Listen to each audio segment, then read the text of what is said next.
नमस्कार। ईरान से आई एक बड़ी खबर ने एक बार फिर तनाव बढ़ाने वाला काम किया है और फिर से अब वही सारे सवाल कि क्या ईरान और इजराइल के बीच फिर से तनाव बढ़ने वाला है। क्या इजराइल एक नए मोर्चे पर अब युद्ध के लिए नया मोर्चा खोल देगा। जिस तरह का ये बड़ा बयान है, इस बड़े बयान के बारे में भी आपको जानकारी देंगे। एक तरह से सीधे सीधे ट्रंप को ये चुनौती है। क्या ट्रंप या अमेरिका इसे अपने ईगो पर नहीं लेगा। दरअसल ईरान ने ये साफ कर दिया कि वो अपने परमाणु कार्यक्रम फिर से शुरू करने वाला है। और कौन से जो अमेरिकी हमले में ज़मींदोज़ हो गए थे, याद करिए कि तकरीबन 12 दिन जो एक तरह से जंग चली थी ईरान और इजराइल के बीच, इसमें अमेरिका ने B-2 बॉम्बर्स का इस्तेमाल करके 3 ठिकानों पर, ईरान के जो 3 ठिकाने परमाणु ठिकाने, इन पर हमला किया था। अब जो पजेश्कियान है वो ये कह रहे हैं, राष्ट्रपति मसूद पजेश्कियान, कि हम अपने न्यूक्लियर प्लांट्स को फिर से बनाने जा रहे हैं। इस बड़े बयान के बाद फिर से जो मिडिल ईस्ट है या जियोपॉलिटिक्स है उसमें हलचल मची हुई है, क्योंकि फिर से वही स्थितियां बनती हुई नजर आ रही हैं। इधर दबाव में जो नेतन्याहू है वो भी दबाव में है। अंदर खाने उनकी खुद की सरकार, उनके जो खुद के सहयोगी हैं, सरकार में जो सहयोगी हैं, वो एक तरह से दबाव डाल रहे हैं किसके ऊपर, नेतन्याहू के ऊपर, कि इससे पहले कि ईरान हमला करे आपको आगे आकर हमला कर देना चाहिए। और उन सब के बीच जो पजेश्कियान ने बयान दिया है वो कहीं ना कहीं भड़काऊ बयान है, कहीं ना कहीं इजराइल को एक तरह से ये फिर से प्रोवोक करेगा युद्ध के लिए। पजेश्कियान ने क्या कुछ कहा है वो आपको बता दें।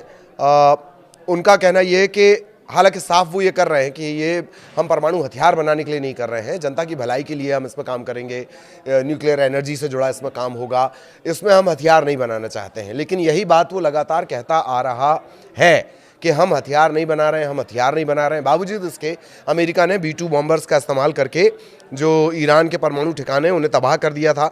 हालांकि तब से लेकर अब तक ये एक सस्पेंस बना हुआ है कि इसके पास जो यूरेनियम का भंडार था वो गया कहाँ, क्योंकि वो तो मिला नहीं। B-2 बॉम्बर्स ने अगर उन्हें तबाह किया तो विकिरण आना चाहिए था, वो तो आया नहीं है।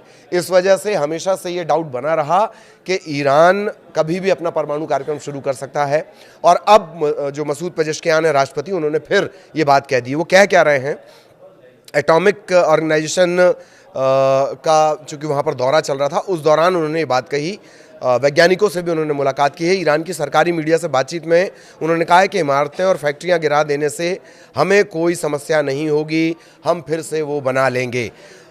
ये बयान इस वजह से भी महत्वपूर्ण है, ये ऐसे वक्त आया है जब राष्ट्रपति डोनाल्ड ट्रंप ने ईरान को सख्त चेतावनी दी। ट्रंप ने कहा था कि तेहरान उन परमाणु सुविधाओं को दोबारा शुरू करने की कोशिश में है। ये ट्रंप ने कहा था कुछ दिनों पहले कि ईरान जो है, मतलब तेहरान जो है वो फिर से परमाणु फैसिलिटीज़ को शुरू करने जा रहा है, जो अमेरिका ने B-2 बॉम्बर्स का इस्तेमाल करके ख़त्म कर दी थी। और अब पजेश्कियान भी वही बात कह रहे हैं, मसूद पजेश्कियान।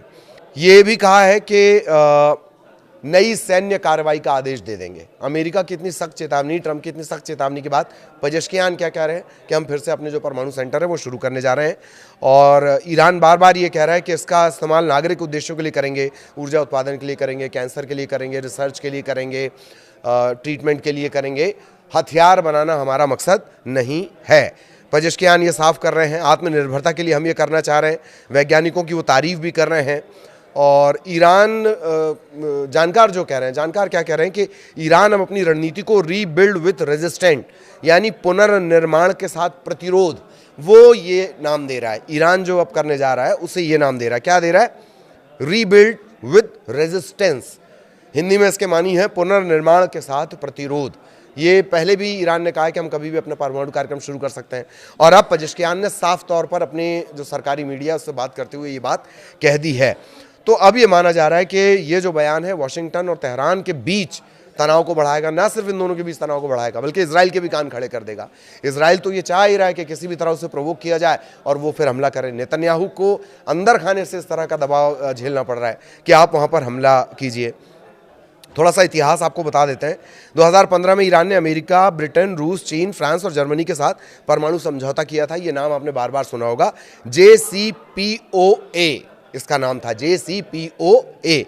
और ईरान ने यह सहमति दे दिया था कि वो अपना जो परमाणु कार्यक्रम बहुत सीमित करेगा। रायता फैलता है 2018 में, जब राष्ट्रपति ट्रंप ने इस समझौते से खुद को अलग कर लिया। जैसे ही राष्ट्रपति बने हैं ट्रंप, उन्होंने आते ही 2018 में इस JCPOA से खुद को अलग कर लिया और उसके बाद फिर ये तनाव लगातार बढ़ता रहा। जून 2025 में अमेरिका ने B-2 बॉम्बर से हमला किया। रिश्ते लगभग तब टूटने की कगार पर पहुंच गए थे। ये 2015 से लेकर अब तक की हिस्ट्री है। और अब मसूद पेजेश्कियान का वो बड़ा बयान कि हम फिर से अपने जो प्लांट्स हैं, परमाणु प्लांट्स हैं, उन पर काम करना शुरू कर रहे हैं, जिन्हें अमेरिका ने एक तरह से ज़मींदोज़ करने का दावा किया था B-2 बॉम्बर्स के ज़रिए। अब ये जो बड़ा बयान है फिर से तनाव को चरम पर पहुंचा सकता है। तो लगभग जो शांत होती दुनिया नज़र आ रही थी आपको, वो फिर से अशांत होने वाली है। नमस्कार।